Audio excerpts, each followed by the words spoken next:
Oh, I got interrupted again by like 3 alarms. Anyway.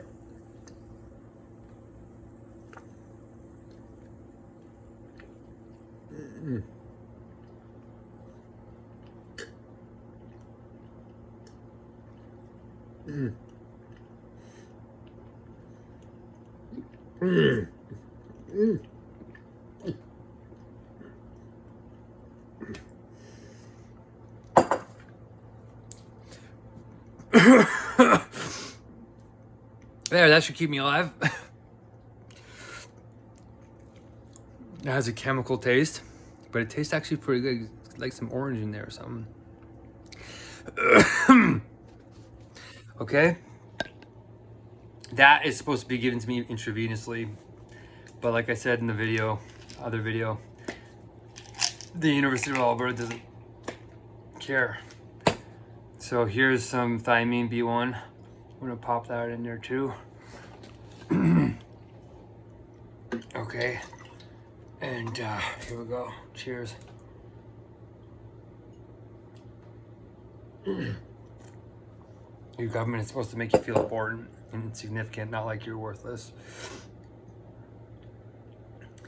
There's a huge amount of ego in there. It's the same thing with law. It's just weird.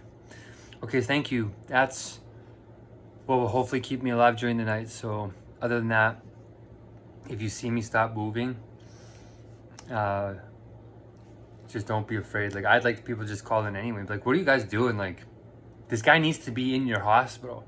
And they might be like, his stores are already good. They're close enough. Or they'll say whatever they're going to say.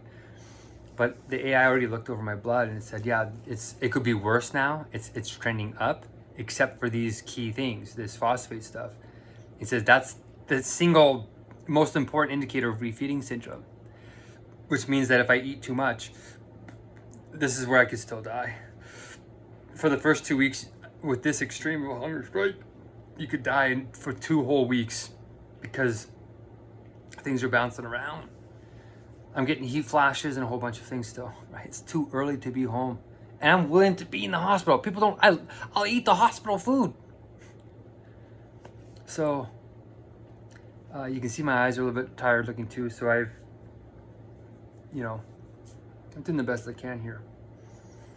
So that's it. You just got a little look, and it's proof too. I'm taking video proof. I'm actually following their instructions, because if I die and I don't do what they say, they'll say, oh, it's his fault again. He should have just followed our instructions. So it's kind of like a liability thing too, where I don't want them to get away with blaming the patient for everything, It's not our fault. It's like we're out here doing our jobs and taking care of the kids and doing else. We go to a hospital to heal, not to be met with ego and a whole bunch of these fighting mental games. And it's like, I feel bad.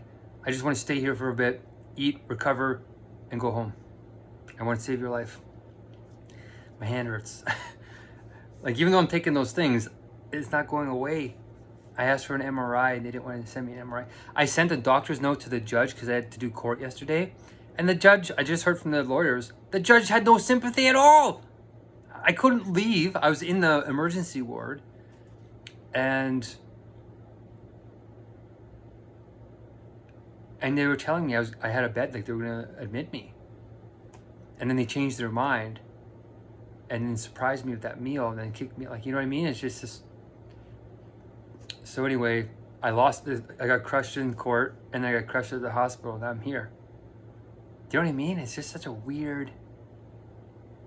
The AIs were saying, like, this is the classic case of when a judge makes an exemption. And the doctors wrote a note. McCormick is under our care for the foreseeable future or longer. We're not sure. He's just here. Can't go to court. I actually had a note. And I sent it to the lawyers, the attorney. It's like the attorney general. It's not like normal people I'm suing. I'm suing the Minister of Justice himself for building an unfair justice system for the poor and the middle class. And so the attorney general, who is defending our government, but our government's also supposed to defend us. It's got two roles. It litigates for itself to protect itself, but it also has to make the process fair. So even if it's wrong, it has to do the higher justice thing on behalf of the public. And it's not doing that. it should have told the judge, hey, Mr. McCormack can't come to the hearing because he literally has a doctor's note and he can't file an affidavit. So here you go. And they told the judge that. He says, yeah, we have 2 emails by Mr. McCormack saying he's not here because he's in the hospital. So they told the judge. He knew what was going on. He knew the context.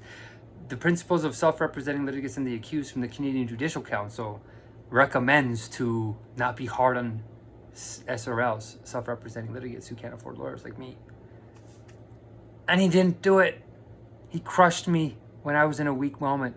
And it's a hunger strike against the case. The hunger strike is also against that injustice of the case.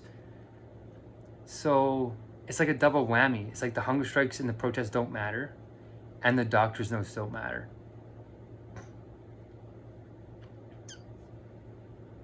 And my case is the largest single plaintiff litigation case in Canadian history, and nobody knows about it. And I'm trying to get it out there. I've messaged all the media stations, like 200 media stations twice. And I've messaged 200 law firms. So all these law firms across Alberta all know about the case. I ran into my friend today, or yesterday, when I was buying some food, so these meds over there. And he knows about my case. But nobody's helping. It is bizarre, man. It is really bizarre. But at least the Kenyans and this other group is doing the blessings. And the movement is growing. So it's just the professionals. They don't care. It's like they're comfortable. They don't care. It's the poor. The movement's going to start with the poor. It's really interesting. The meek shall inherit the earth. It's actually true. Jesus was right. Even Prophet Muhammad was right. Buddha hung out with the poor, gave up his princelyhood. He was right. And the Vedas were very, very, even though there was a caste system, I think there was a lot more compassion there in the beginning before it really got institutionalized. Oh, wow. I'm feeling it, actually. Okay. I just wanted you to see that I did it. That was the whole point of making the video. And then I ended the video without actually doing the thing. So it's done now. And I really appreciate you if you do watch over me tonight. And there's also a viral post that went viral. There's 600 comments. I'm going to return to them. And we're going to get those discussions going again. And that post has a chance to go viral again. I just haven't had time. I've been in and out of these hospitals, right? So I've learned a lot. So stay blessed, you guys. And if you're waiting for a response from me, I am very passionate. I will get to it. And the software is being built behind the scenes. So thank you for the donations for that.